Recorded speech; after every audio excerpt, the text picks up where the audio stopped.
Friends, welcome to miss Suman's SG classes. आज हम बात करेंगे एक बहुत इंटरेस्टिंग टॉपिक के बारे में जिसका नाम है फ्रैक्शंस।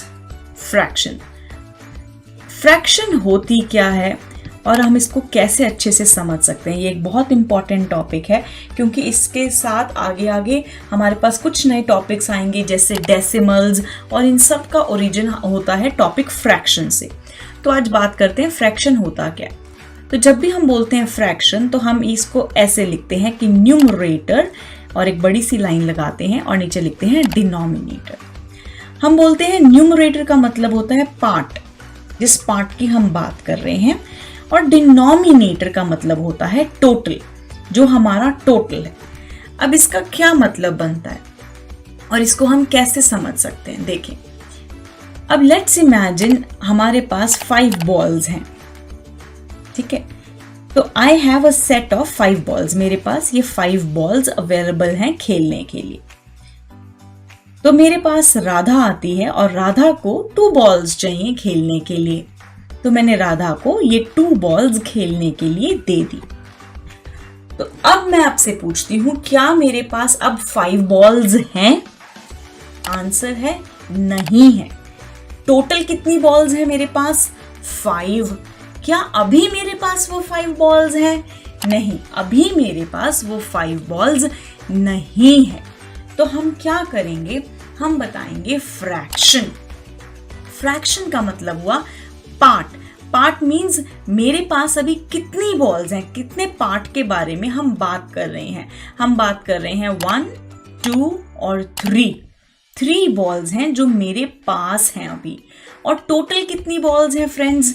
आप सबको पता है टोटल मेरे पास 5 बॉल्स हैं। तो ये बन गई मेरी फ्रैक्शन, जिसमें मेरा न्यूमरेटर है नंबर 3 और मेरा डिनोमिनेटर है नंबर 5। तो मैं इस फ्रैक्शन को कैसे रीड करूंगी? मैं इस फ्रैक्शन को बोलूंगी 3/5 या फिर 3 आउट ऑफ 5 या फिर 3/5। ये 3 तरीके होते हैं। These are the 3 ways to read a fraction. 3/5, 3 out of 5 और 3/5। तो अब देखते हैं एक और example to understand the concept of fraction. Let's imagine हम किसी फार्म पर जाते हैं। उस फार्म पर देयर आर 7 काउज, ठीक है। इन 7 काउज में से 3 cows are black and rest of the cows are white. अब मैं आपसे पूछती हूँ, what fraction of the cows are white? मुझे ये जानना है कि what fraction of the cows are white.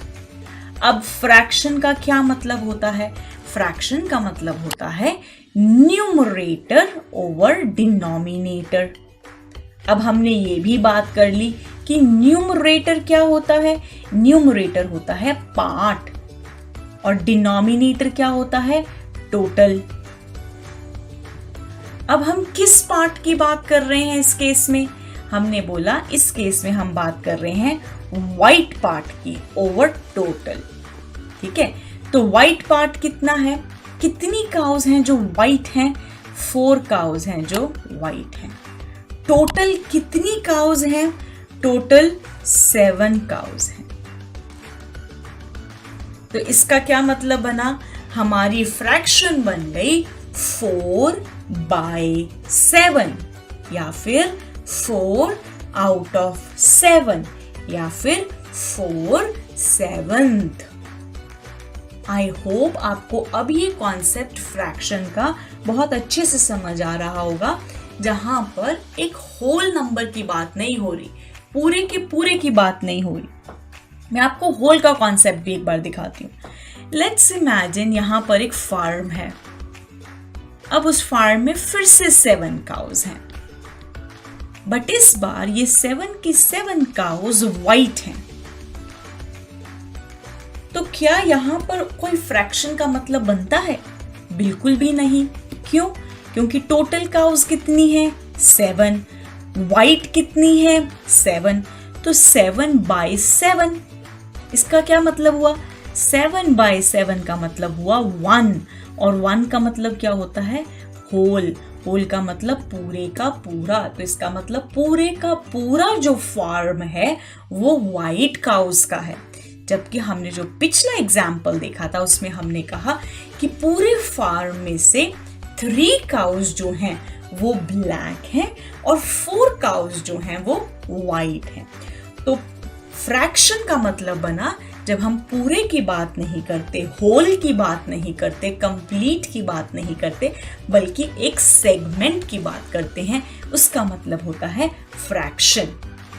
Fraction में ऊपर वाले नंबर को बोलते हैं न्यूमरेटर और नीचे वाले नंबर को बोलते हैं डिनोमिनेटर। आई होप आपको ये टॉपिक अच्छे से समझ आ गया होगा कि फ्रैक्शन होती क्या है। अगली वीडियो में हम बात करेंगे टाइप्स ऑफ फ्रैक्शन की, कि फ्रैक्शन की टाइप्स कौन सी होती हैं। अगर मेरी वीडियो आपको पसंद आई हो तो प्लीज़ मेरे चैनल को लाइक और सब्सक्राइब ज़रूर करिएगा।